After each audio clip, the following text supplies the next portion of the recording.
On sait que le réchauffement climatique est un des problèmes majeurs de l'humanité, mais que faire du dioxyde de carbone que nous rejetons dans l'atmosphère? Ici, en Islande, des scientifiques testent une des solutions potentielles à ce problème.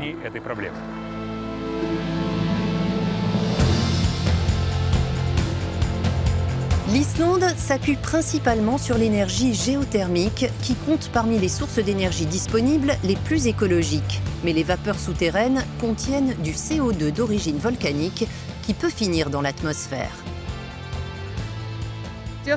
Les centrales géothermiques n'émettent pas beaucoup de CO2. Par exemple, la centrale d'Edlis-Eddi, qui génère 300 MW d'électricité, en émet environ 40 tonnes par an, ce qui représente à peu près 3% de ce qu'une centrale de taille similaire, mais fonctionnant à l'énergie fossile, émettrait. Donc nous n'en émettons pas beaucoup, mais nous essayons tout de même de réduire nos émissions. La solution testée ici peut s'appliquer à toutes sortes d'industries. Au lieu d'être rejeté dans l'atmosphère, le dioxyde de carbone et les autres gaz sont capturés, mélangés à l'eau qui se trouve dans les mêmes vapeurs, puis ce mélange est injecté dans les profondeurs du sol.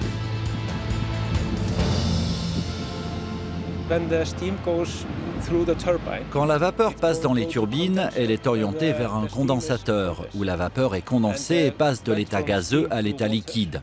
Nous utilisons l'eau pour dissoudre le CO2 et l'hydrogène sulfuré et réinjecter le tout dans le sol. Tout ce qui sort est réinjecté dans le sol.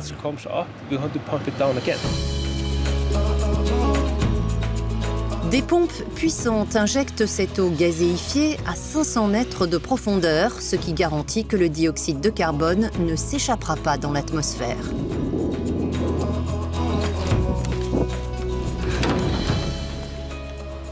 Donc nous voici sur le site d'injection où nous injectons le CO2 dissous dans l'eau dans le sol.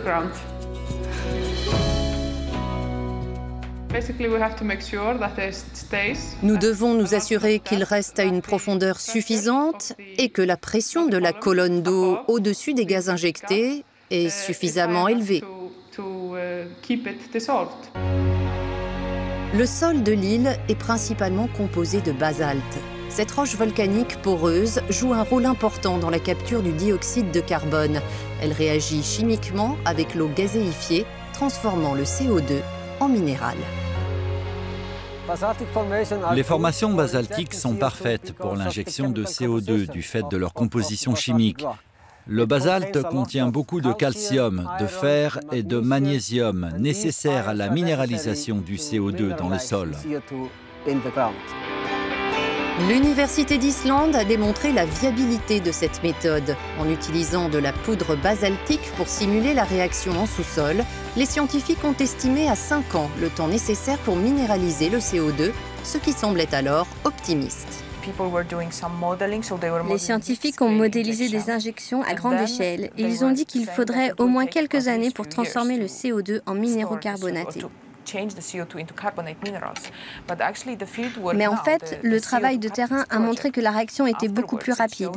Elle a même dépassé nos attentes. Nous en sommes ravis de pouvoir stocker le CO2. Et c'est une excellente nouvelle pour nous, pour les scientifiques et pour les gens, parce que nous pouvons régler le problème du CO2 et faire quelque chose pour le climat. Ces carottes prélevées dans la roche ont démontré que le CO2 s'était transformé en calcite solide en un an seulement, 5 fois plus vite que prévu. Ici, sur cet échantillon, on peut voir des traces blanches. C'est du carbonate de calcium, ce qui nous indique que le CO2 injecté s'est minéralisé, est devenu de la roche, et donc que nous l'avons immobilisé de manière permanente. Mais quid des autres produits dérivés de cette réaction chimique? Les nappes phréatiques sont-elles préservées? À ce stade, les scientifiques impliqués dans ce projet de recherche européen n'ont décelé aucune source d'inquiétude. Nous prélevons des échantillons que nous analysons en recherchant des traces de métaux pour nous assurer que nous ne sommes pas en train de contaminer l'eau. Et tous les échantillons respectent les limites préconisées pour l'eau potable.